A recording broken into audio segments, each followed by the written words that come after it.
You ask Tiger to solve. This deals with linear equations with one unknown. The final result is x equals -1. Let's solve it step by step. Group all constants on the right side of the equation. Add 1 to both sides. Group like terms. Simplify the arithmetic.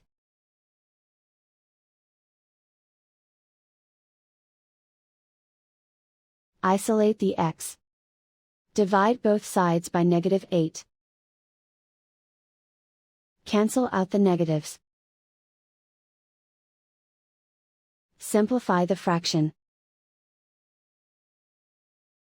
Move the negative sign from the denominator to the numerator. Simplify the fraction.